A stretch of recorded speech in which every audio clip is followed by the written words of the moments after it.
Ladies and gentlemen, please put your hands together for Rupert Manwaring.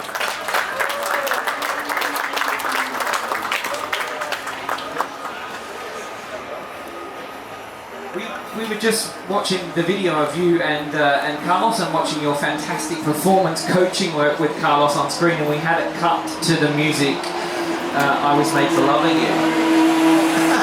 Which I thought was a bit weird, but I've recorded it and I'll send it to you after. Yeah, just thinking about that, I think Carlos is probably my longest relationship, so probably quite fitting. Brilliant. Well, what a background, yeah. What a great way to kick this off. How closely do you work with Carlos Sainz, and talk about that working relationship with a driver, and how do you become a performance coach? Let's explore that today.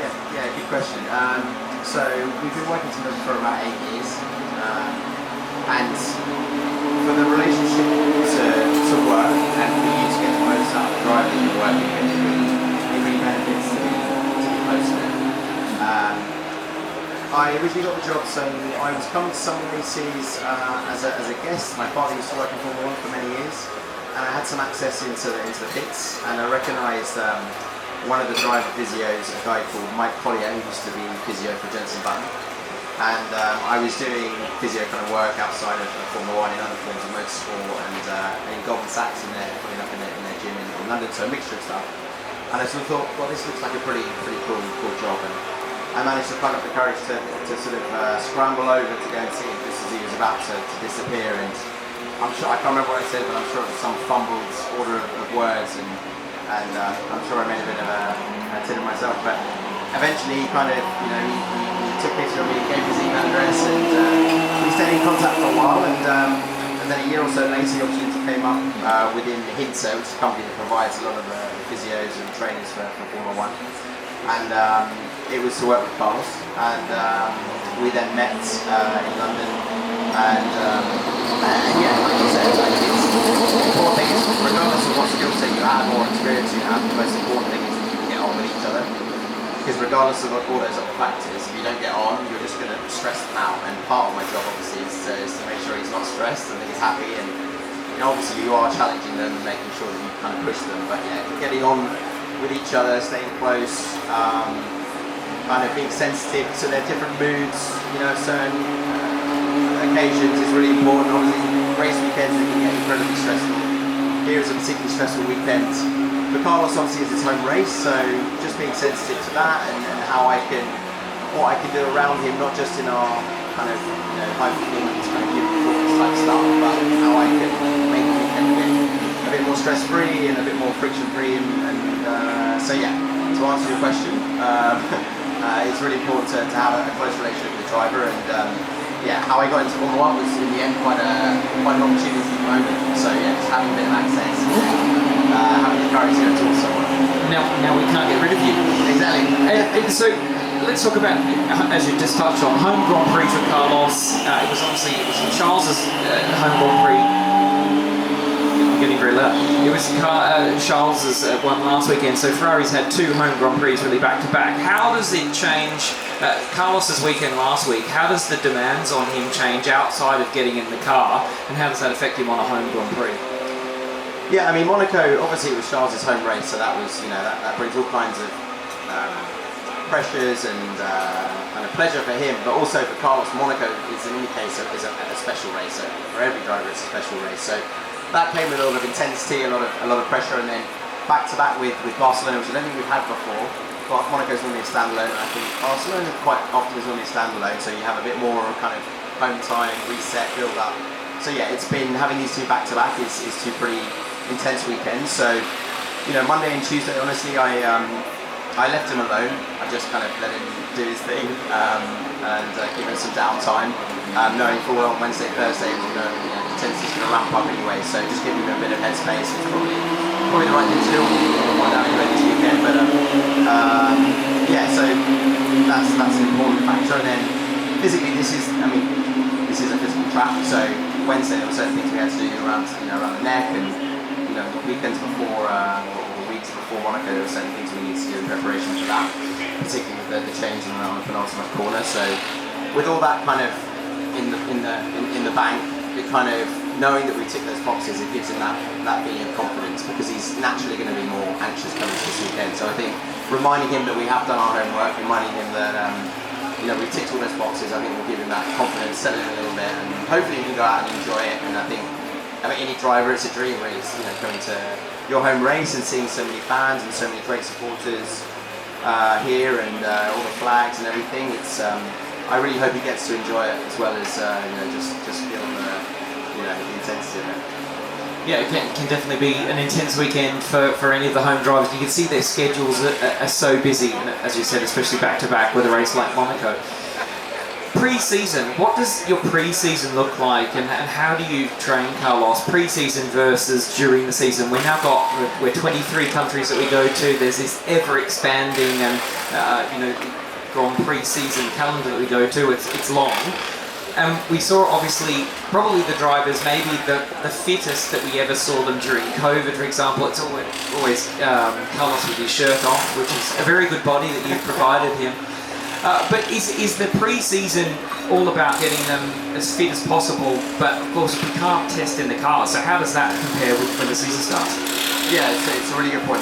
Obviously the best training for these guys would be to get in the car or a car of some sort, because it's the most transferable physical and mental demands, if you like.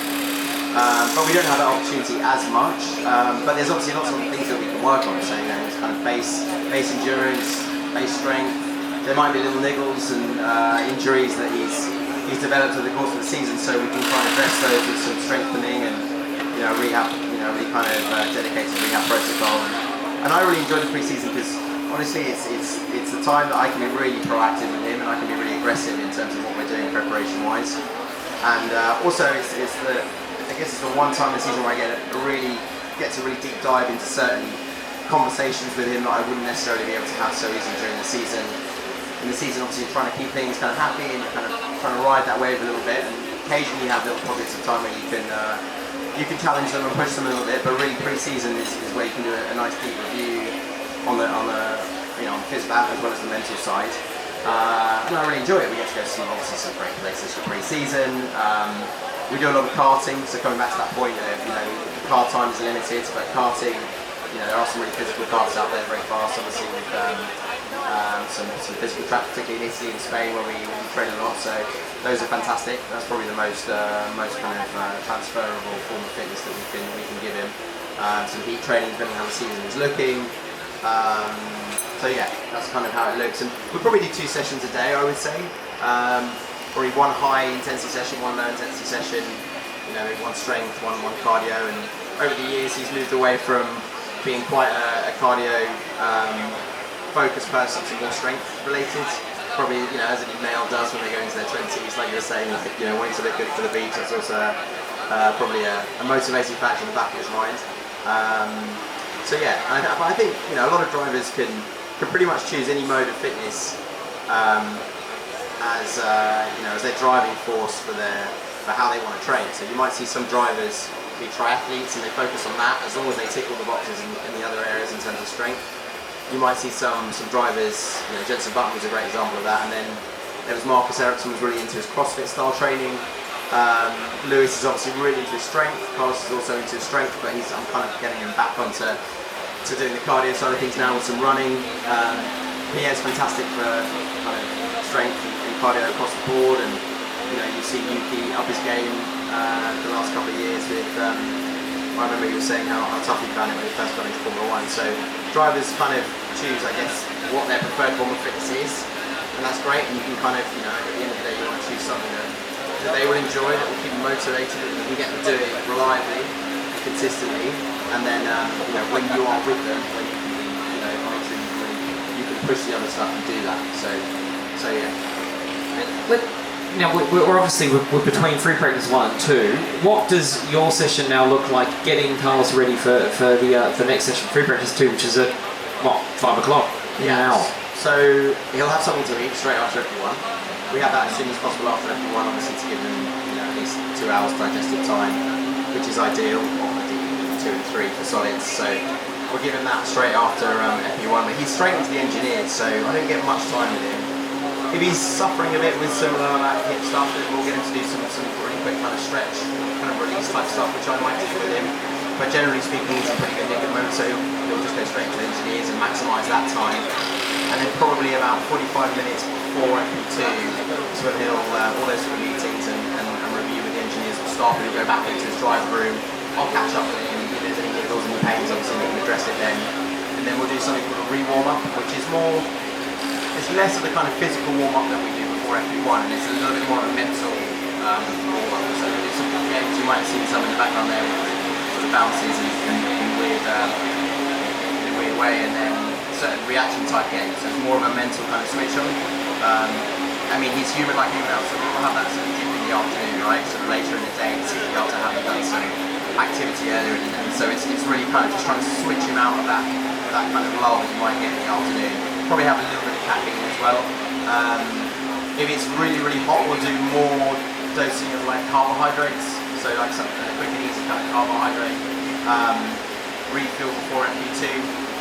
That'll be in the form of a gel or a drink, for example, and then some electrolytes as well, which you obviously do sort of being in the heat and sweating, so salts, minerals, that sort of thing. And that's pretty much it. He's good to go. Pat him on his way.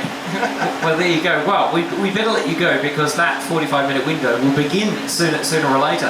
And obviously, we want to see him doing very well in front of his home Grand Prix. So, ladies and gentlemen, please, a big round of applause for Rupert Manwaring.